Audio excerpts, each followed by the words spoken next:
Hi folks, welcome back to the Hoard. A little wind picking up. I think it's going to rain any minute now.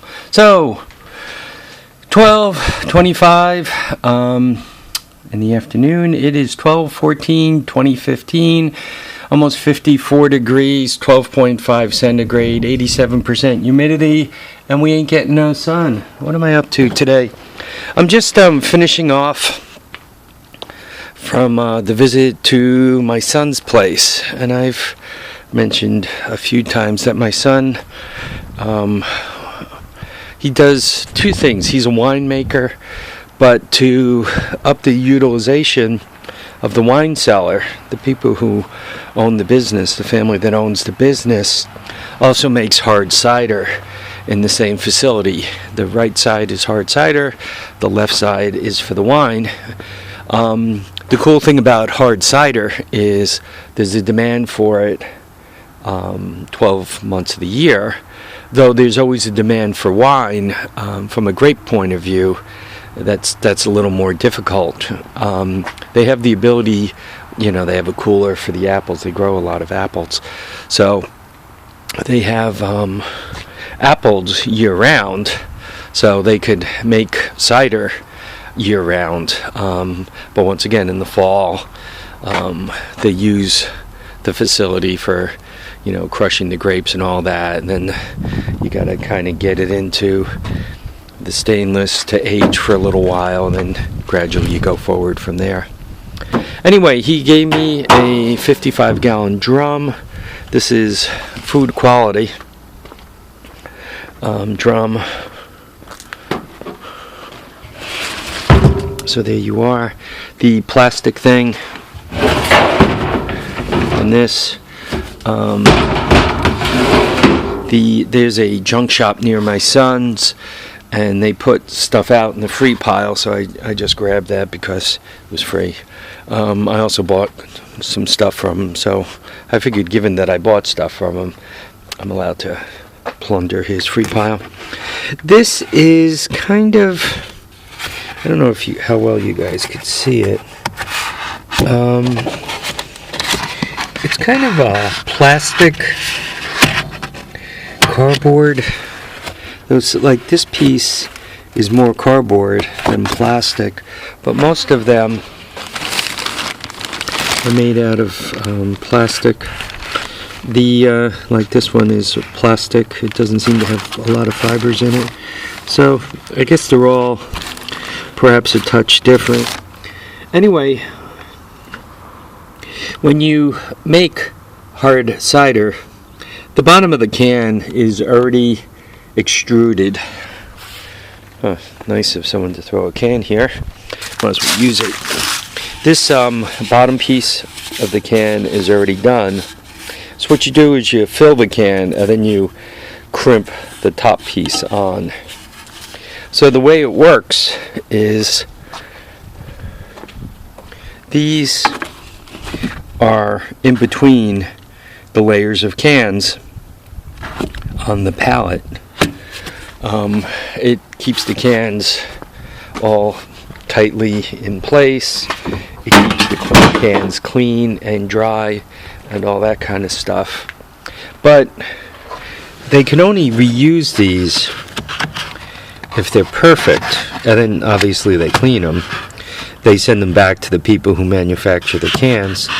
So they clean them, sterilize them, and then use them to go in between the cans again.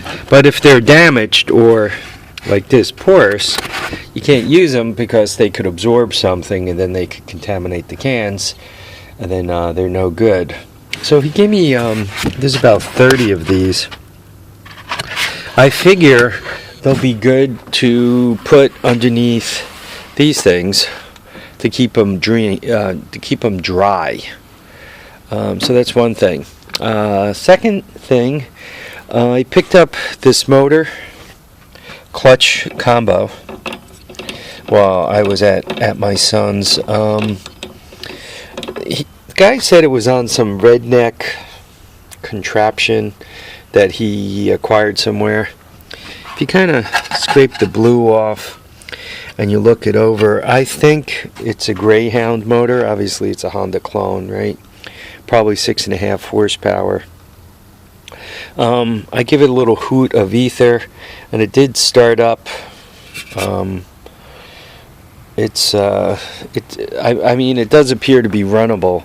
I gave the guy $45 and a 6-pack of hard cider. We happen to have a 6-pack in the truck. So we gave him, once again, a 6-pack of hard cider and $45. And I got the motor. And in my mind, I mean, the gas tank holds gas. It's not a problem. So the gas tank is worth some amount of money. You know, the carburetor is all there with the air filter. Though I'm not quite sure what transpired here. So the air filter's there.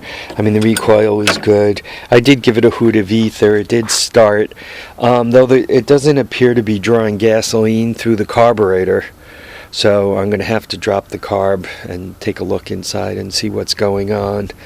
But $45, given that the gear reduction is here, I mean, that sprocket has quite a few miles on it, but the 2-to-1, right, that looks good. The clutch looks good. That all looks good. I think what would be cool is for like the Motovox or the Baja, I don't know, midget. What do they call the little Baja thing? Baja Junior, Baja Bug, Dirt Bug, Baja Dirt Bug. Maybe that's it. The smaller bike that you could get from Tractor Supply, the one that shows up with the like 2 horsepower, 175, 2.5, whatever the heck it is. I was thinking if one upgraded it to this 5.5 to 6.5 with a 2-to-1 on it, that you would actually turn the bike into something worth riding, right? I think one should be able to really rip snort around pretty good on it. It would kind of give you the same engine as the Baja Warrior stock with the 2-to-1 gear reduction on it. But with the smaller tires and all, it'd be like a compact little death trap, perhaps, you know. So there's that. And lastly, my son bought a house and it had a dryer, and the dryer worked, and suddenly it stopped working, and we did some troubleshooting, and this was a mistake on my part, right, Mr. Big Shot electrical engineer. I put my meter from neutral to each one of the legs of 220, and I did notice that mess there, but I put my my meter to both legs of 220, and it told me I had 220. So I'm like, yo, you got 220. Your dryer goes round and round, but it does not get hot. You must have blown the heating element. So rather than fool around with this thing, we replaced the dryer, right? You go to Lowe's, and you know, $350 later, you got a new dryer. So we smashed a new dryer in, fired it up, and it had the same problem as the old dryer, right? Drum go round and round, it no get hot. So it's like, uh-oh. So now I put a light bulb on each leg, and one leg would light up and the other leg wouldn't light up. So then I went down to his breaker box and checked the output of the breaker, and sure enough, I had light bulb light up, 100-watt light bulb on each side. So now I'm following the wire, and there was an uncharted fuse box with each leg of the 220, right, each 110 leg of the 220 that had a fuse to it. So looked into the fuse box, and it turns out one of the fuses blew. And I think you guys could probably guess what happened here, right? Mr. Mousy went in here and got between one of the legs and ground and popped the fuse. Fuse go boom. And when I checked it with the meter, right, most meters have infinite input resistance. So there was enough of the fuse left that I could see 120 volts, or if I went across both of them, 220 volts. But if you put any kind of load on it, obviously the fuse would act like an open circuit, and you couldn't, obviously you couldn't pull 1,000 watts across the fuse, because it was 99 and 9/10% blown. So you couldn't pull the 1,000, 1,200, 2,000 watts, whatever that it takes to fire off the heating element. You couldn't get that across the fuse.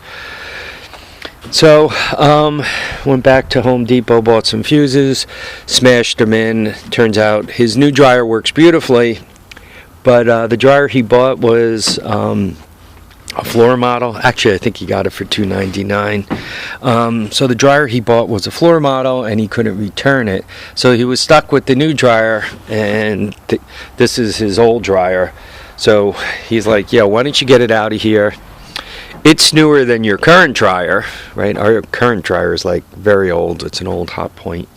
So I don't know if I'm going to replace it, or I'm going to scrap it out, or what I'm going to do with it. I don't know if I'm going to swap it. My dryer works. It's just kind of slow. You got to make it run a whole bunch of time. So I should probably just clean up where that mouse got charbroiled and swap dryers, and while I'm at it, clean out the entire dryer line top to bottom, which once I do that, everything will be all nice, right? I won't have to think about I won't have to worry about the house having it get torched or anything because of my dryer being dirty, my dryer vent being dirty.